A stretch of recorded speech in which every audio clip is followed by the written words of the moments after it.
If you've lost meaning in your life or feel like there's no point in carrying on, a fitness challenge might save you.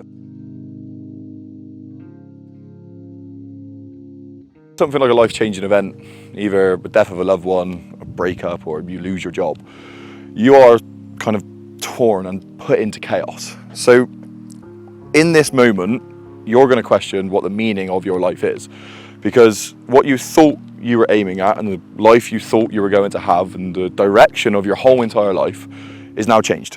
And in these moments, you're going to grasp and you're going to try and grab hold of anything to stabilize you and to ground you. And this is why I think going after some kind of fitness goal, some kind of health goal is a really good opportunity here, because you really need something to keep you grounded. And that thing to keep you grounded wants to be something that also is a healthy pursuit. You see, a lot of people, and I know I've done this, when something bad happens, there is the whole thing of, I just want to go and have a blowout. I just want to go out and get drunk. I want to go out and basically wreck your life even more. We've all done it. And there are healthier ways to do this. The one thing about this 500-pound squat 5-minute mile thing is, to be honest with you, like when I decided to do it, it was a bit of a joke.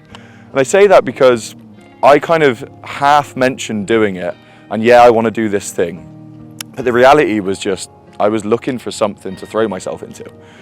And I'm kind of glad I did, because in that period of time, by focusing on the squat and the mile, not only have I improved myself, not only have I learned kind of, well, the style of hybrid training, but not only have I learned how to train, how to manage the fatigue, it's also given me some resilience and the ability to carry on. And that ability to carry on really comes from the allegory again of training, which is you set yourself a goal that you don't think is possible, that you don't think you can achieve, and you work as hard as you can, and you get closer and closer, and maybe we'll achieve it. I mean, we'll find out in a couple of weeks. The whole point of having a challenge and something fitness-based is because it will keep you healthy as we do this. I think trying to find a pursuit that gives you enough time to figure out what true meaning and true purpose in your life is super valuable. A lot of people will try and grasp and grab things that are unhealthy, and they will try and use that to help stabilize them. Whereas my suggestion is to try and find something, a challenge. They've done the 75 hard challenge, something which gives you the focus that is difficult, that you can overcome, that you can start to prove to yourself that you actually are good, and that you can build some confidence within that. Every time you do something you don't feel like you can do or don't feel like you can achieve, you give yourself a bunch of proof that you actually have done it. You give yourself a stack of data to say, look at all of the stuff I've achieved. That in itself can build confidence, and that in itself will allow you to then look out into the expanse of everything else, into the unknown of all of the other things you could possibly do and be. And then you can choose something which gives you a bit more meaning than a fitness challenge. The reason I like having something objective is the objectiveness allows you to keep pushing until you hit that thing. And what you learn is on these challenges, and you learn on whatever you've decided to pick, is that achieving the actual end result, achieving the actual goal, isn't the thing you were after in the first place.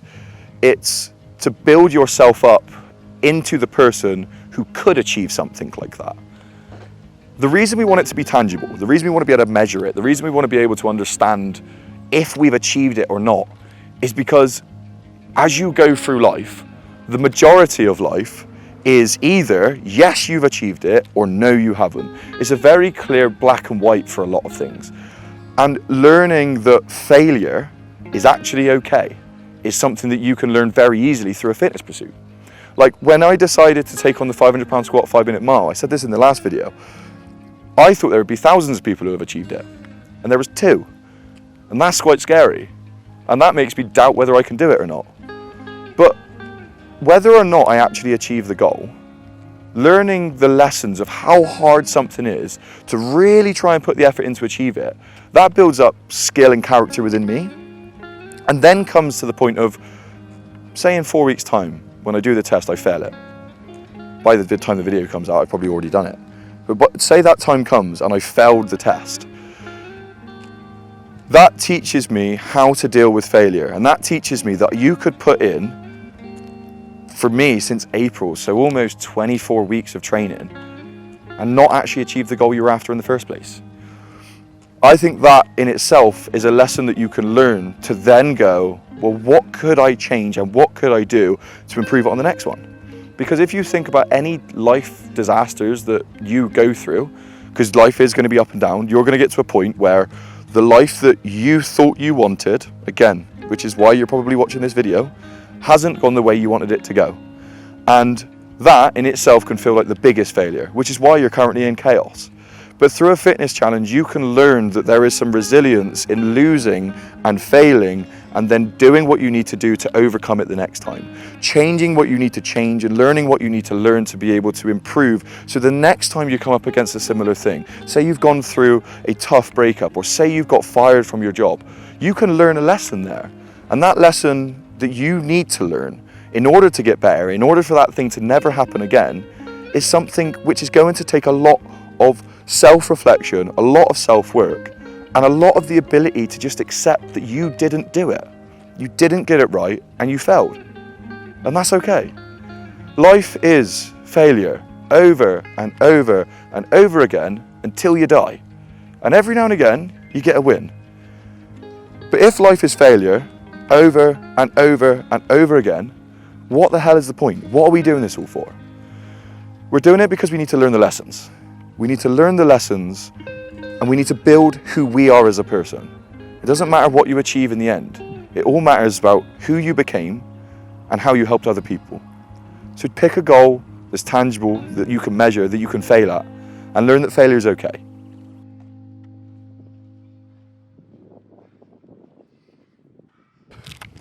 Going through a breakup with someone who you were going to propose to a month later is going to send your life into absolute chaos. And when it happened to me, I was thinking all sorts of things and I was questioning my whole entire life. It literally spanned me out into questioning who I was as a person because old patterns came up. Old behaviours that I thought I'd dealt with had came up.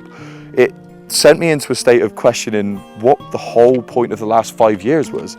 It sent me into a point where I was just completely pulling myself apart and then trying to find what I was going to do from here on out.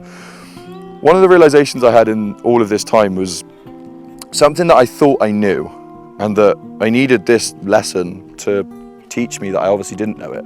And that was that the life that I planned should be for me. And the life that I want should be based upon who I am, my values and the things that I want. And what actually started to happen is I just started to change myself to kind of fit a mold, which I kind of co-created. The problem with that is I then lost myself throughout that process. And I think this breakup was a massive lesson into learning to be aware that the dream that you are chasing could be clouding your judgment on if it's right or not. Because as you go through life, you're going to almost sell yourself a dream in some things.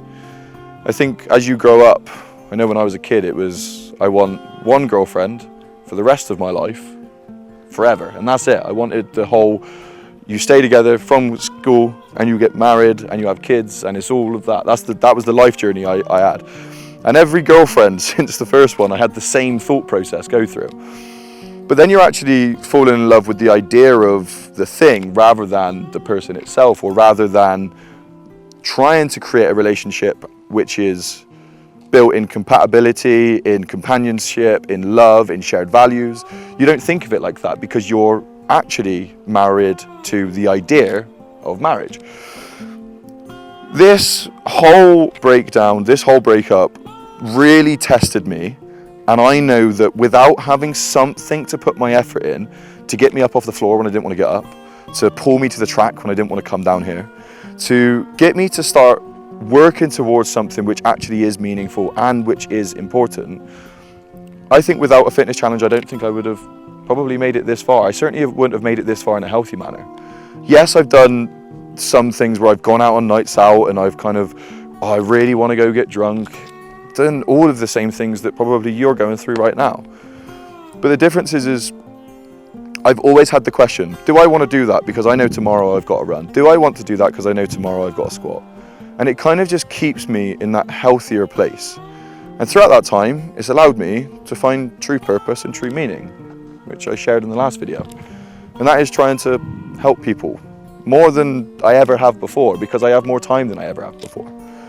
So when you do go through something bad, looking for something in the interim to keep your focus and to keep you healthy, I genuinely think is a really good idea.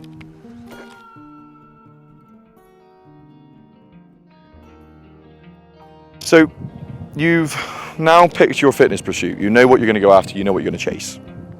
That's going to buy you time. That's going to buy you time to truly look for what could give you purpose and what could give you meaning in life. I think for a lot of people, helping others solve a problem that they have gone through is the best way to do this. If you think of all the businesses in the world, they are basically solving a problem that they once probably had to solve for themselves. And they figured out a way of doing that, and now they sell it to others. That's how businesses are created, but that's also how purpose is created. You may find something you're passionate about. You may find something that you really enjoy doing. And this is where the whole adage of the Ikigai come in.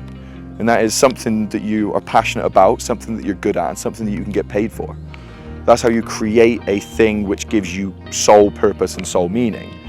And I think trying to spend some time chasing after a fitness goal, but giving you a buffer to really check on yourself and check in on what you want from things, what you want from life, the type of person you are and the type of person you want to be. And then you can decide, okay, well, what do I want from life now? Every single time there is a bad thing that happens in your life and you get thrown into chaos, you now have to re-decide and find your feet and go, where am I, where do I want to go, and how do I get there? It's those three things over and over again. Where am I, what do I want, and how am I going to get there? Once you figure that, then we chase it down. Then that gives you purpose and meaning every day of your life. So don't just stop at choosing a fitness pursuit. Start to check in with who you are, what you want from life, and then start to check in with what could give you real purpose and meaning.